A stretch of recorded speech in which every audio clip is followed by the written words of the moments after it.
By 2036, 70% of jobs in Texas will require some form of post-secondary credential. But here's where we are now. Just 27% of the high school grads from our most recent classes in Texas are earning those credentials within 6 years of graduating. And even more stark, only 1 in 5 students from the class of 2017 had earned a living wage by 2023, and defining a living wage by about 43,000 in Harris County for a single person with no dependents. So 70% of jobs in Texas will require some form of post-secondary credential, but we're only seeing 27% of our high school grads receiving that. And regardless if they have that credential or not, only 1 out of 5 of the class of 2017 have earned a living wage by 2023. So Mm, the question isn't just, are students graduating? mm, It's, are they prepared for real opportunity? Are mm. they prepared to be economically mobile? Welcome to the Learning Curve Conversations, a 5-part series explaining what it really takes for public schools to become engines of economic mobility. I'll be hosting this. My name is Meron Tekle, and today we're going to kick off with a big idea. Schools can't do it alone. Mm.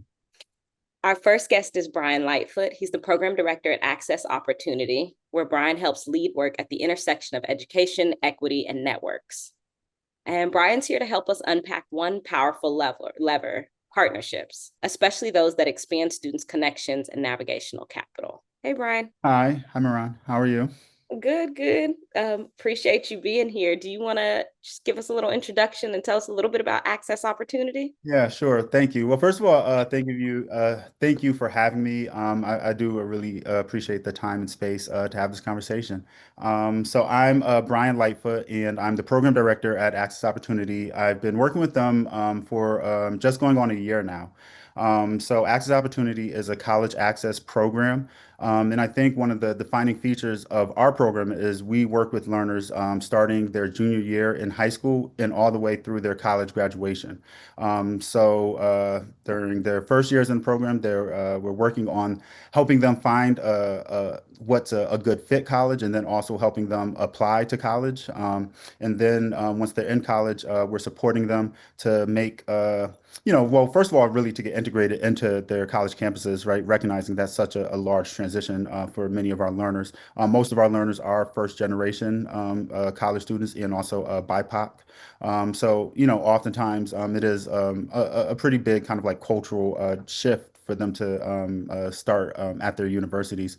But then, throughout their 4 years in college, we're also supporting them to find internships and job shadow opportunities, and really starting to create like their professional network and, just understanding the different things that they'll need to do once they graduate college so that they can find meaningful and, I would say financially stable employment.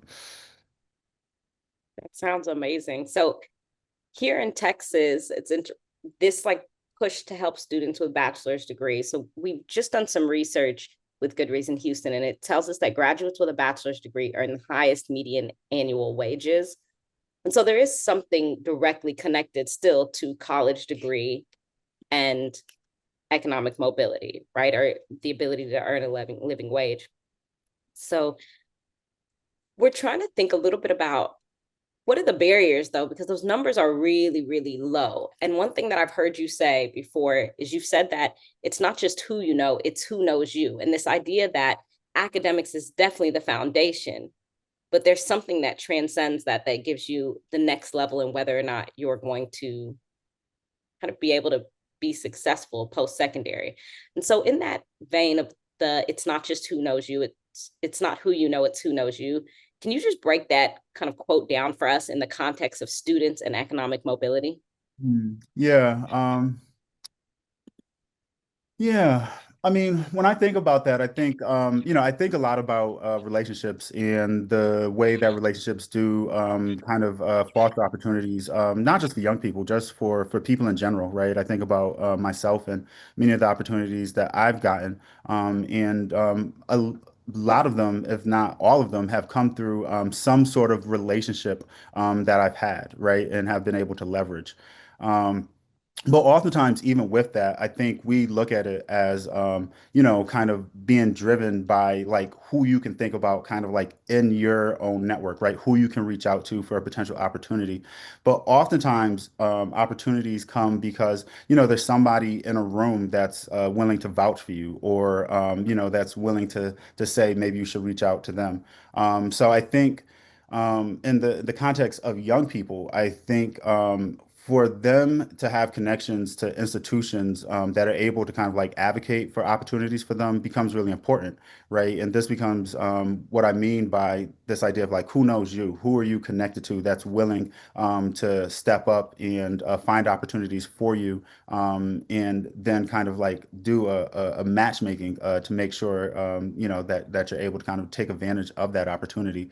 Um, so I think what that the quote does, I think the biggest thing is maybe shifting the onus from thinking about young people needing to go out and kind of like build their network independently, reach out to those people and think about social capital and kind of like social networks in that way. And it kind of shifts it to there being a role of educators or organizations to really play to broker those relationships. I think as an organization, thinking about access opportunity, for instance, like we have the ability to create partnerships with employers, and then from that, we have the ability to introduce our young people to those employers, right? And I think like that's a really practical way of thinking about, what that quote kind of like means. That's so real. I can't think of an internship, a job, an interview, very few that didn't come from somebody else vouching for me. And we don't put enough weight on that. I think you have to have the knowledge, right? The academic base to be able to do the things, but getting your foot in the door is, yeah. You said Yeah. who is willing to advocate for opportunity? I think I'm gonna write that on a wall of every school. I Yeah. like who is willing to advocate for opportunity. Um, Well, and the thing I would just say, just kind of like following up on your responses, I do, Ray. I think the important thing is for people not to take this as like an either or, right? Because right, we need students to have content knowledge. We need them to just be competent people, right? We need them to, have skills and abilities to be able to get, whatever it is done that they're trying to accomplish, right? We need them to have executive functioning skills and like all of these types of things. But at the same time, right, the networks that they're embedded into, does make a difference in the types of opportunities that they may be able to kind of like flex those skills or use those skills or kind of like be recognized for their accomplishments, right? So I is really not an either or, but a both and. yeah.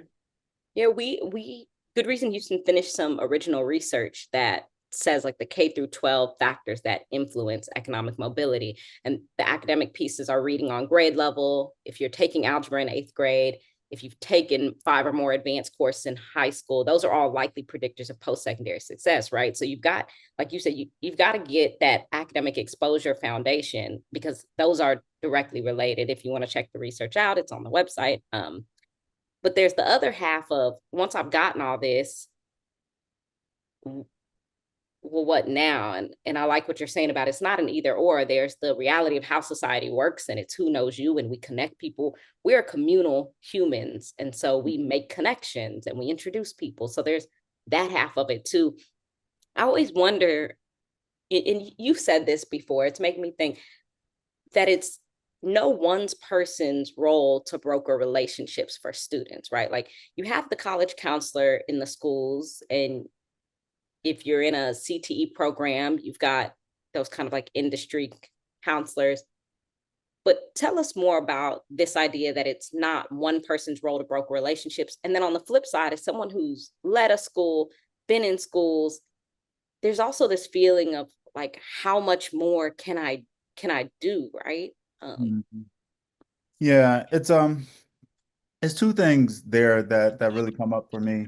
Um, first of all, like I do think oftentimes, kind of like the brokering of relationships or the connecting students, with with people or organizations, right? Like I think oftentimes that's kind of like an informal role that educators play, right? I think I can even think about how some young people get introduced to access opportunity, right?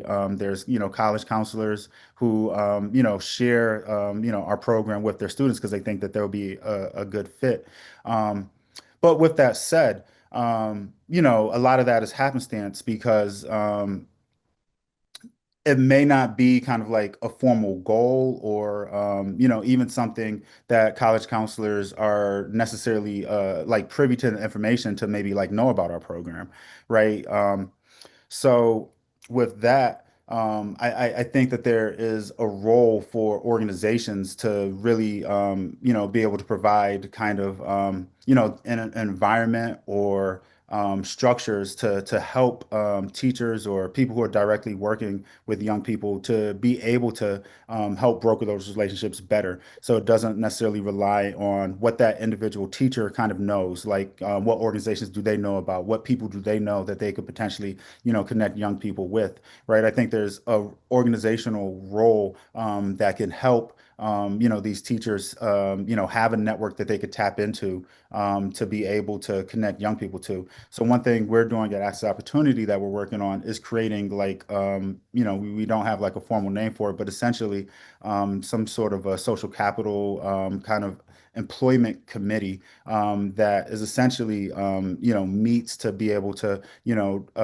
establish different opportunities that we could connect young people to, right? And that would be something that our counselors would be able to tap into so that they're not having to surface those opportunities by themselves, but they're leveraging, this organizational kind of structure that we're making to be able to know about these different opportunities, and they're not having to go and search for them by themselves, right? So I think that's one way to think about how this can be kind of like a group effort and not just falling on like an individual teacher. Um, the other thing that I do want to address is the second part of your question, which is um, this idea that like teachers and schools are already doing so much, right? So they can only kind of like hold, they only have so much capacity, right? And I think that is right? And I think that is one of the reasons that organizations like Access Opportunity are important, because we do have the capacity to step in and play that role, kind of like in partnership with schools, because I think you are right. I think even right now, I think teachers are pretty stretched. So I think being able to leverage outside organizations to be able to maybe fulfill that role, that can have that as a like a explicit mandate becomes really helpful because I do think yes, schools can't do it all. Yeah. Yeah. I mean, it's your college counselor is trying to do your GPA, your credits. I mean, they often have administrative tasks. And so I just struggle with the practicality. And No. it's also their caseload, right? Where, the counselors are oftentimes, working with, a high number of students. And I think then it becomes harder to be able to pair all of those different students with different opportunities and really being able to have the relationships with those students to even know what it is that would be a great opportunity with them. But then also being able to, have the network and the supports to be able to provide all those students with opportunities. So I do think that that is like a definitive role that out of school programs can support schools with. Yeah, when you said happenstance, there's a part of me that really deeply respects community and creating networks, and it's just been a part of, especially if you are a person of color, that's just been a part of what you do, right? You reach out, you pull others in, and you try to kind of bring that ladder with you and bring other people with you. And so, but then it does become an equity question, right? Of it's by luck. I'm Mhm. going to introduce my cousins and my family members because, and so even we think of more affluent groups of people, it's the same thing. I'm only going to touch those that are directly in front of me and in my circle. Yet schools are somewhere that all the children come, right? Public schools are somewhere that convenes children. And so it should be less personal. In what you're describing is this teacher has a relationship with this student, and I happen to have a relationship with this person out here, and I can make that connection. And in when I think of schools as a community, that's where it just that word happenstance, it starts to get uncomfortable because then you just it feels like that is inequitable in itself. Yeah, We're yeah. we're leaving it up to chance.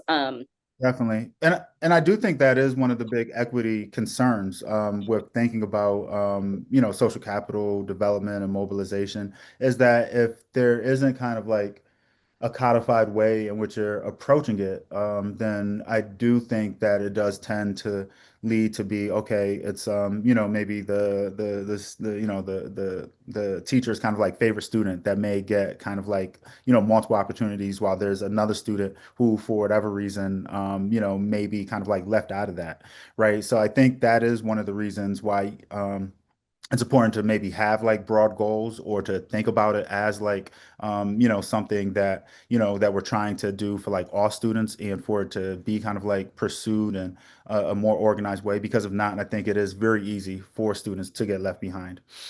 Yeah. There's we've got a really American narrative, and it's a beautiful one that if you work hard and apply yourself, opportunity lives in that space. And that, as a child, as a first generation American child of immigrants, there's beauty to that. It's what draws people to this country. We are a very individualistic country, and there's a side of that that says, here you can work hard and apply yourself, and opportunity will find you if you are looking and applying and working. But we actually work in systems. It's not individual, and we know there's a lot of layers to the systems we live in. And so there's something that we miss when we make student success about individual effort alone. Even in the story you just told, it is my individual effort as a student that made me the favorite student, that made you see that light. And so we tell these beautiful stories about the student who we saw, we became connected to, and then we start showing them the internships. We call them in at lunch, we tutor them a little more. What do you think we miss when we make that shadow side of the opportunity? If we make student success about individual effort alone?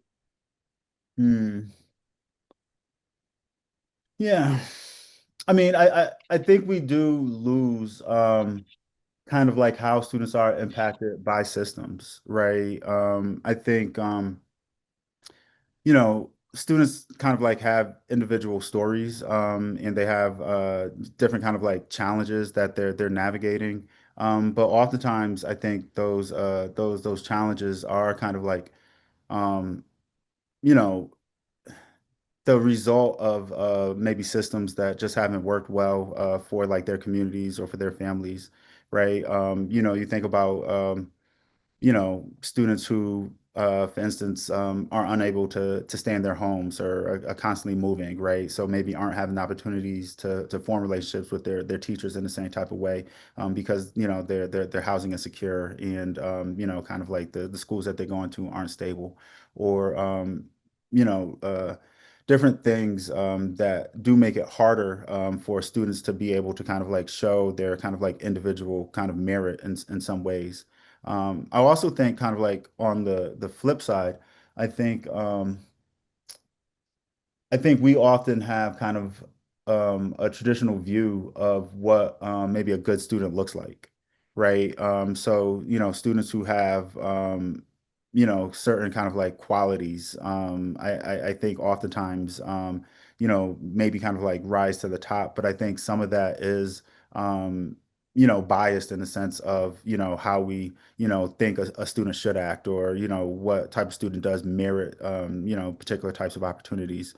So I think some of it is also, not necessarily giving in to some of that bias and, really understanding, students for kind of like their entire kind of like personality, their entire kind of self, and not necessarily, just looking at the students who, we see that are meeting these kind of like traditional markers of success and performance, and only thinking about those are the students who are deserving of opportunities, right? Because I think sometimes, providing opportunities to students who, maybe, haven't demonstrated in ways that we, maybe traditionally think about merit are, some of the students that we need to be supporting the most. Yeah. And the idea of thinking of partnerships in the same way we do academics as a direct correlation to economic mobility, is a direct correlation to opportunity and post-secondary success. think if we do more of thinking of relationships and broken relationships in a more formal sense, then that in itself removes some of our human bias, Well, right? definitely. And that's why I do think, really thinking about this, this idea of like broken relationships, helping young people develop their social capital, right? Thinking about it more kind of as like a broad-based thing that we want to do for all students, right? And that's why I do think, having organizational goals around it, having a way that you're maybe training, the adults that work with young people around how they work with students and develop relationships with students, right? I think that's why this becomes so important, right? So at Access Opportunity, like one of the things that we leverage is the developmental relationship framework, which was created by Search Institute, right? So we use it as kind of like design principles for building our program, but we also use it in like evaluating how we're doing, and they're kind of embedded in our learning outcomes. And this framework, what it does is it gives kind of like specific ways in which you can be in relationship with young people that does help expand their kind of like social capital. And it has kind of like five underlying aspects, which is expressing care, right? Really showing, that students matter to you, challenging growth, pushing them to keep getting better, right? Making sure that they are really kind of just like excelling at the different things that they're working on. It's about providing support for them to complete kind of like tasks and achieve goals. So kind of like, working hand in hand with them. But I think two of the really important ones are around sharing power, right? So treating students with respect, and then also, listening to their voices and giving them a say in like decisions that are happening, in their lives, kind of like in the context of like the schools or the environments that they're in. Um, and then also, I think the big one is expanding possibilities, right? So this is the idea of connecting young people with people and places that can help broaden their world, right? So this is, a way in which I think, people who work with young people can be trained to really think about like how they're like leaning into those different kind of like aspects with their relationships with students. And I think when you think about that and are evaluating it, to see kind of like if you're doing that with all the students who are kind of like in your program or in your school, then I think that does become helpful in making sure that some students aren't being left behind, or you're identifying some of the students that maybe aren't having that same experience. That's really, when I hear those five, I mean, it really, it feels feasible and it feels so basic, rational, right? Sometimes we do all this research and we hear, and you're like, well, yeah, like I am successful because someone said they cared about me. They had high expectations, so they challenged or they pushed me. They gave me support. And this idea of sharing power and expanding possibility, I think, goes to what you've been saying about relationships, brokering relationships, sharing power, um, expanding possibility by showing what is possible in it.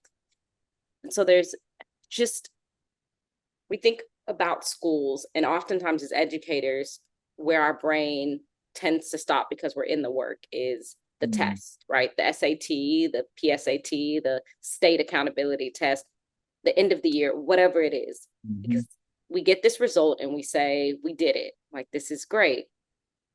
And then I talk to you, and we've had a few conversations. And then there's the reminder that the test is the measure to see if you're on the right track. It is not the end. The end goal essentially is, we say these words, choice filled life, opportunity. And for many of us, it is defined as economic mobility. And this idea of, so actually the point of school is to set you up to be better prepared after you leave here in 12th grade. It is to help you get more opportunity to be economically mobile, and in a way that doesn't happen just with the academics, right? You've talked about the intersection between education, equity, and networks. And so education is the, are we allowing eighth graders to take algebra 1? Are they reading on grade level? It's all of that. But the networks and equity, I think, is what you're talking about with, are we sharing power? Are we expanding possibility? Are we intentionally brokering relationships, Yeah.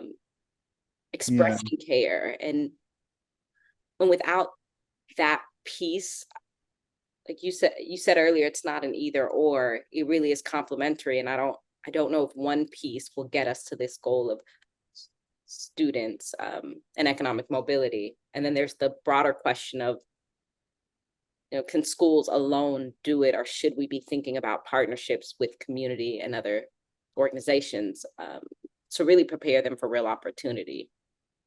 Yeah, I really agree with that. I think oftentimes like tests are looked at as kind of like the end goal, like around like how students are doing. But I see it more as a barometer of just kind of like one way to think about kind of like kind of like student health or school health, right? I think the interesting thing about kind of like social capital is that is not just like an outcome, it's also like an input as well too. So, some of the reasons that students may struggle kind of like on some of those kind of like more formal like metrics is, maybe they do feel isolated, right? Maybe they haven't received some of the support that they need, from the schools or from their teachers, right? Like maybe, they're lacking kind of like social capital, and that, may be kind of like one of the things that's, hurting them kind of like to be able to be successful with some of those kind of like traditional kind of metrics, right? I think there's programs and kind of like projects that are in place to really, you know, do like relationship mapping to understand kind of like how students are kind of like to make sure that they actually have relationships with like caring adults and things like that. So I think there's like some good work as far as like, helping schools really kind of like, check against that. There's Making Caring Common, which is kind of a project out of Harvard that really provides like relationship mapping tools so you can understand if there are students who maybe don't have supportive relationships. And I think, that could be a factor in why students, aren't performing sometimes in those levels. Maybe they feel disconnected from school, right? Maybe they don't feel kind of like a part of it. But also, it is an outcome as well too, right?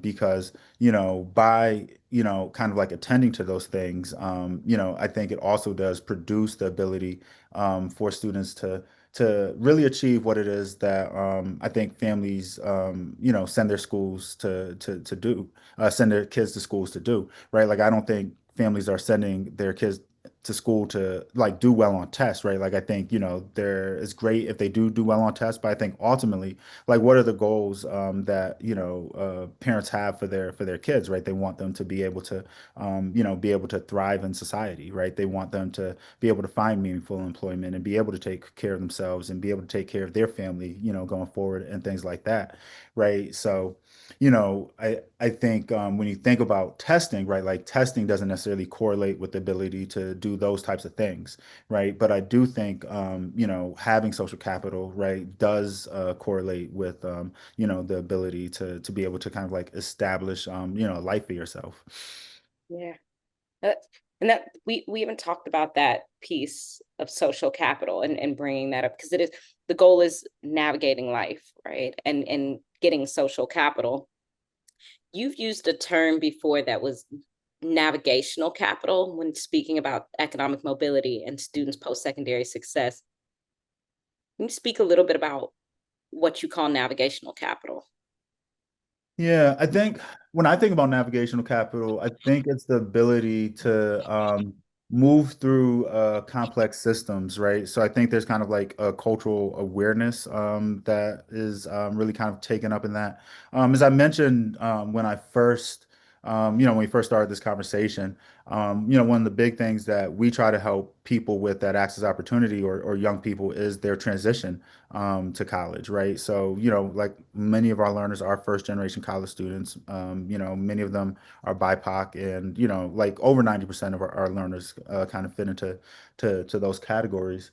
So most of them are going to PWIs, right? So they're going to institutions that look a lot different than the communities and the neighborhoods that they're often coming from.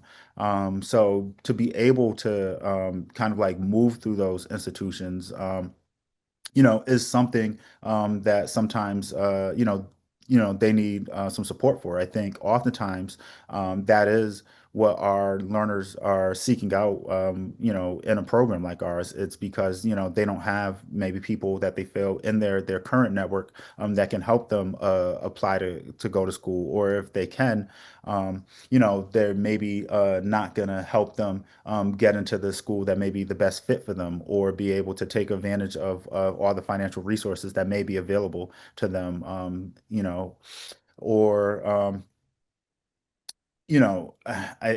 I think those systems become really tricky if you don't have experience navigating them. So I think what our program tries to do is try to provide some of that navigational capital by being a support for them, to be able to move through those systems and be able to get the best out of them, right? So I think for us, one of our goals isn't just kids get into college, but they get into, a college that's a great fit for them, that they see as kind of like their dream school, and that they are able to kind of like dream big, and they don't necessarily have to think, oh, well, I have to go to school in state because I don't know how I pay for it outside of state, right? Or, these schools, when you look at some of the price tags of, some of the colleges, right?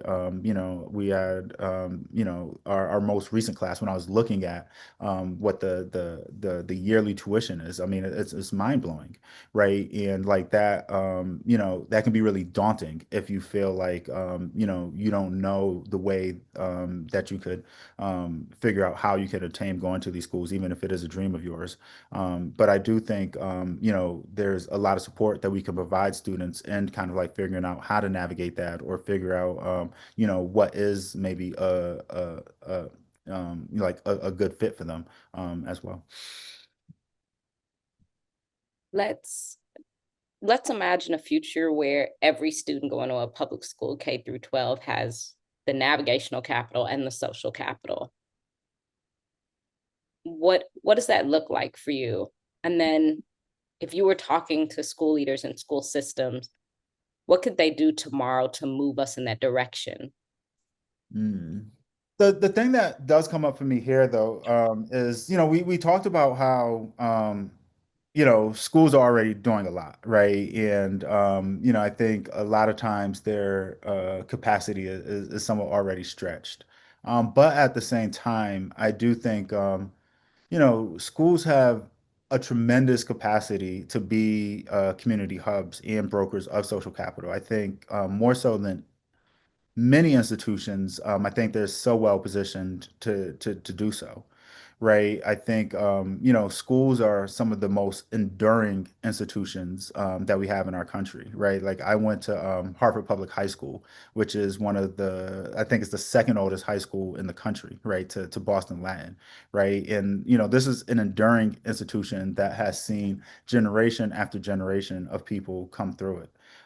So I think schools have the ability to potentially like set up alumni networks, right? To be able to have people who are able to reach back, and to really think about like how they're kind of like tending to their school as a community, right? I think oftentimes people go through school and they leave school, and they still have an identity as far as like I went to this school or I went to this school, but it's not really actionized in any way, right? And I do think that there's the potential there for schools to be able to help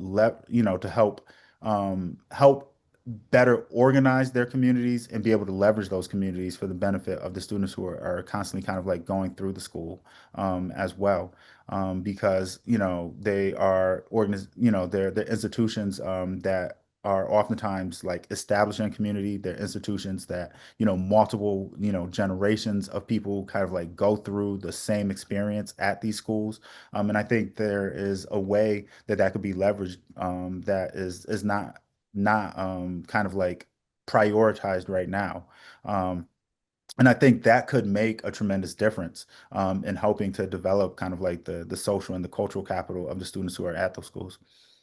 It's when you said it wasn't leverage, there was like I immediately wanted to push back on, and it made me think, so you're from the Northeast, and so there's just a deeper history, right?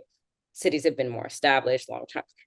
And I do, to kind of like bring it back to this idea of like partnerships, right? Like I think there's also potentially a role for partnership here as well too, right? So in Denver, we have an organization called EDNIUM, the Alumni Network. And it's an outside organization, but what it's all about is leveraging DPS, Denver Public Schools alumni, for different purposes. Like some of it is for advocacy, to advocate for like improvements in the school. So one thing that they recently successfully advocated for was having a financial literacy requirement for all DPS schools.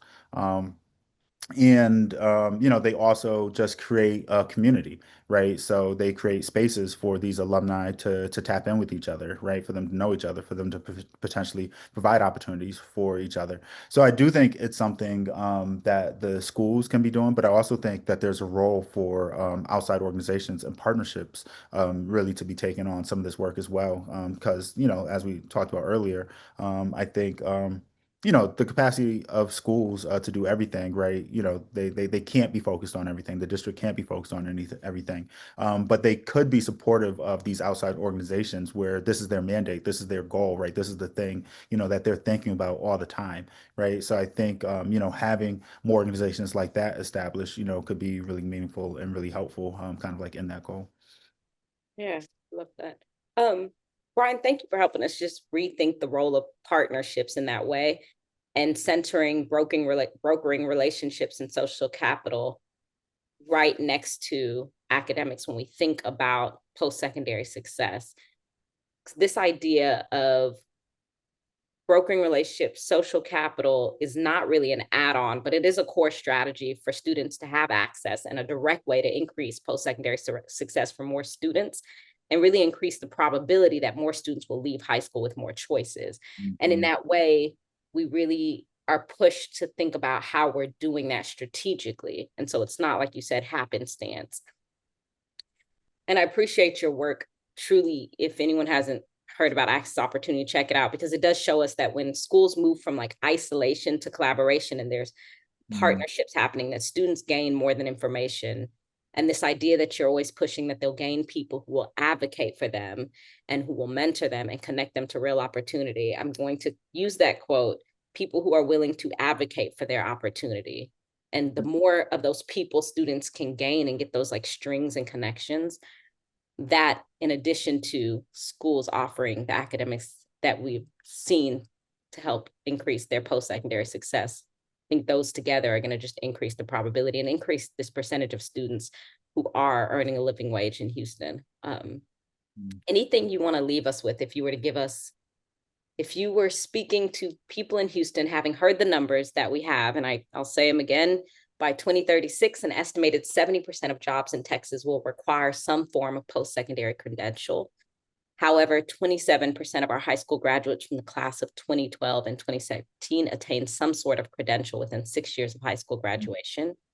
And by 2023, only 20% of the class of 2017 is earning a living wage, which is about 43,000. So when you hear those numbers and think about all the things that we were talking about, what would you leave Houston with if you left us with a sentence or two? Yeah, I think schools need to approach schooling and education in a more broad-based way. So they're um, definitely kind of like centering academics, but they're also thinking about all the factors that may be limiting students from taking full advantage of the opportunities, the educational opportunities that they're giving. Um, and I think what that includes is making sure that we're broken relationships with people that could help them, meet their aspirations and their ambitions. Beautiful. With that said, I think one of my fears is that the job market is going to be heavily dictated by the ability of students to be able to work in tandem with AI. And I think people who have the skill set to be able to leverage AI tools are going to be the ones who do the best in this new job market. And I think that is going to require some sort of post-secondary credential or some sort of post-secondary training, and we really need to be able to support students to be able to develop those skill sets, because if not, then there is the chance that they may be left behind even further. Yeah. AI, the great unknown that's here, but yet we feel like it just ran up on us and smacked us in the Oh my face. God. It just seemed like one day we were not talking about AI, and then the next day you cannot get away from it. Like I think it was like a Tuesday, like about a year and a half ago or something like that. It's like one day is like I was not hearing everything about AI, and the next day is like AI everything. Yeah. Yeah. So there's relationships are the key to kind of unlocking opportunity.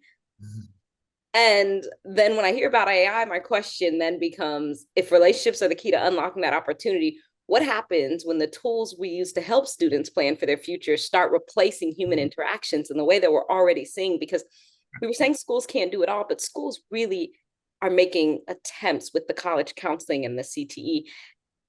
And I we're now think. seeing that AI tools are essentially kind of, we've got college counseling tools, we've got career mentor tools in our public schools. And so the question for the next time we meet is if relationships are key to unlocking opportunity, what happens when the tools we use to help students plan for their future start replacing human interaction?